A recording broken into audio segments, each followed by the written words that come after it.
Rasulullah mengulang jawabannya hingga 3 kali yaitu ibu, saat ditanya oleh seseorang tentang siapakah sosok yang paling utama dan berhak untuk diperlakukan dengan baik. Hal ini terabadikan dalam sebuah hadits yang diriwayatkan oleh Abu Hurairah, yang artinya, seseorang datang kepada Rasulullah dan berkata, "Wahai Rasulullah, kepada siapakah aku harus berbakti pertama kali?" Nabi menjawab, "Ibumu," dan orang tersebut kembali bertanya, "Kemudian siapa lagi?" Nabi kemudian menjawab, "Ibumu." Orang tersebut bertanya lagi, "Kemudian siapa lagi?" Beliau menjawab, "Ibumu." Orang tersebut bertanya kembali, "Kemudian siapa lagi?"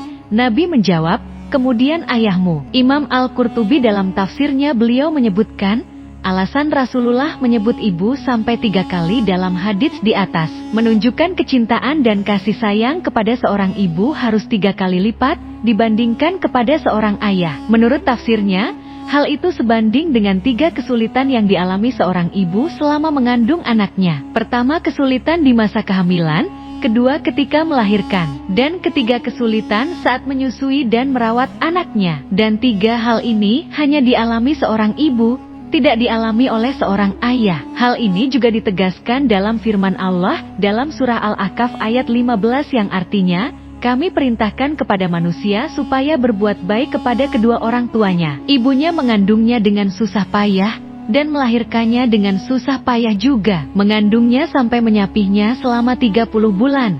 Sehingga apabila dia telah dewasa, dan umurnya sampai 40 tahun ia berdoa, "Ya Tuhanku, tunjukilah aku untuk mensyukuri nikmat-Mu yang telah Engkau berikan kepadaku dan kepada ibu bapakku, dan supaya aku dapat berbuat amal yang saleh yang Engkau ridhoi. Berilah kebaikan kepadaku dengan dan kepada anak cucuku. Sesungguhnya aku bertaubat kepada Engkau dan sesungguhnya aku termasuk orang-orang yang berserah diri." Dalam surat ini menunjukkan kekhususan untuk berbuat baik pada ibunya, karena perjuangan dan penderitaan seorang ibu lebih besar dibanding ayahnya saat melahirkan anak. Pada dasarnya, dalil-dalil di atas menunjukkan perintah untuk senantiasa berbuat baik kepada kedua orang tua, meski ada kekhususan tersendiri untuk ibu, baik ketika masih hidup maupun telah meninggal dunia. Meski demikian, berbuat baik pada keduanya artinya merujuk pada semua perbuatan baik yang sesuai dengan ajaran agama. Berbuat baik kepada kedua orang tua itu dapat dilakukan dengan cara menghormatinya,